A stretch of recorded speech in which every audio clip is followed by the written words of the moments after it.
Hello, my name is Jubin Jacob John, and welcome to Marketing Principles, BBMK201. For this unit, we'll be focusing on the book written by Pride et al., the version called Marketing Principles, which is the third Asia Pacific. All my slides would be based on this textbook. But what is Marketing Principles? Marketing Principles introduces, or this unit actually introduces you, the student, to the basic principles and practices employed by marketing experts or anybody who's actually working in marketing. But we'll be focusing predominantly from an Australian perspective in this unit. In terms of the key objective of this unit, we'll be looking at how to improve your understanding of basic marketing principles and theories and improve your recognition of the element of marketing in our day-to-day life. We'll be focusing on other elements too, for example, market planning and strategy. How do you plan and execute a marketing strategy? And we'll be looking at, for example, how do you research what the consumer wants or the customer wants? And what are the behaviors or the different stages of consumer behavior or a behavior that me and you would be going through when we are purchasing something from, let's say, Coles or Woolies. We'll be looking at segmentation and targeting. How can you divide customers based on different characteristics? For example, age, or maybe gender, or maybe socioeconomic status.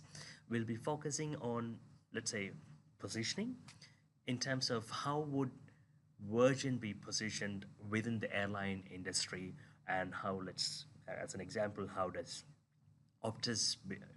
position itself as a carrier service provider in the Australian telecommunication context versus, for example, Libera, which is a smaller and cheaper alternative as a telecommunication provider. Then we look at decisions relating to product, price, place, and promotion, which is the traditional marketing mix, which is the traditional four Ps, and also the expanded marketing mix. As students of BBMK201, you would learn to identify the processes and techniques and apply these techniques and processes in a marketing problem. So let's focus on how this subject is actually designed. Let's give me a second. Let's focus on this slide from Marketing Principles, the third edition. As is evident here, let's think about you as a customer or a friend of yours who's actually a customer is in the center of everything, as is evidenced here. You have this is the customer in yellow. Everything that we do, especially in the marketing context, is by focusing on this element of this element actually, the customer. What does the customer want? What does he or she require? What does he or she need? We'll be focusing on needs and wants later on.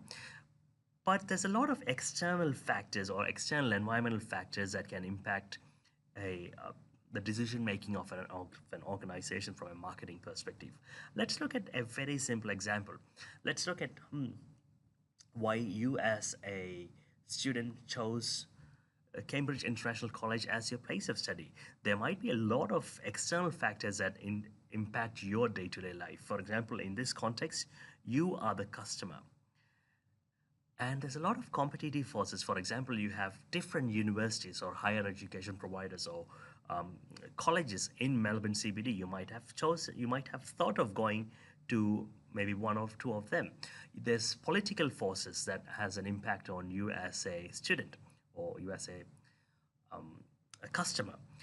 There are legal factors or regulatory forces that impact your day-to-day life in Australia. And there's technological forces. For just as a simple example, you might be watching this video at home and on your PC, which is run on, let's say, Telstra's network or maybe Optus's network. So these are technological forces that impact you as a student. Some universities have very good technology, for example, the learning management system like the Moodle for us, or in some universities they might not have a lot of or colleges might not have very efficient learning management systems like what we do. For example, your Moodle. And there's a lot of other factors, for example, external economic forces, socio-cultural factors. All these have an impact on you as a customer or you as a student within Cambridge International College's context. But this, but we'll be not only focusing on this, but we'll be predominantly focusing on, at least in this unit, we'll be focusing on the eight piece or the expanded marketing mix too. Before I go there, I just have to tell you, the first few weeks, first 2 weeks actually, we'll be focusing on this element, customer, and the environmental external factors, which are these elements. Later on, from session 3 onwards, we would be focusing on product, price, place or distribution, and promotion. These four are defined as the traditional marketing mix. Later on, we would focus from session 5, 6 onwards, we would be focusing on the expanded marketing mix, which are the people, physical evidence, processes, and partnership. So this is a quick overview of what BBMK201 is all about. And it is essential that you attend classes wherein I'll be focusing on each of these individual elements in much more detail. So welcome to BBMK201 and hope to see you in class. Thank you.